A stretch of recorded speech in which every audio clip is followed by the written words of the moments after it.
Leave விட்டதுலேருந்து குட்டீஸை எப்படி சமாளிக்கிறதுனே தெரியல.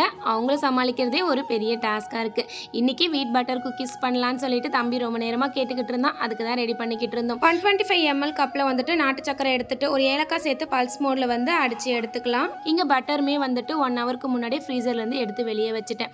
பட்டரையும் நாட்டு சக்கரையும் சேர்த்து நல்லா பீட் பண்ணணும், தனித்தனியாக தெரியக்கூடாது. இது கூடவே 250 ml கப்பில் வந்துட்டு 1 கப் வந்துட்டு கோதுமை மாவு எடுத்துகிட்டு இந்த மாதிரி நல்லா மிக்ஸ் கொடுத்துட்டு ஒரு 1/4 tablespoon baking soda add பண்ணி கொஞ்சம் கொஞ்சமாக பால் சேர்த்து வேணுங்கிற திக்னஸ்க்கு நம்ம நல்லா பிசைஞ்சு எடுத்துக்கலாம். நம்ம கை உள்ளே விட்டோன்னா உள்ளே போகிற அளவுக்கு வந்துட்டு அந்தளவுக்கு சாஃப்டாக இருக்கணும். பிசைஞ்சு ஒரு 15 மினிட்ஸ் அப்படியே எடுத்து வச்சிடலாம். அதுக்கப்புறம் வேணுங்கிற சைஸில் தட்டி எடுத்துட்டு ஓவன்லனா 15 மினிட்ஸ் 150 டிகிரி செல்சியஸ்லேயும் கேஸ் ஸ்டவ்லனா லோ ஃப்ளேமில் வச்சுட்டு ஒரு 30 மினிட்ஸ் வச்சோன்னா நமக்கு சூப்பரான வீட் குக்கீஸ் ரெடி ஆகிடும். ஓவன்லேருந்து எடுக்கும் போது கொஞ்சம் சாஃப்டாக இருக்கும், ஆறுனதுக்கப்புறம் க்ரன்ச்சி ஆகிடும். இனி குட்டீஸ்க்கு இந்த மாதிரி ஹெல்த்தியாக பண்ணுங்கள்.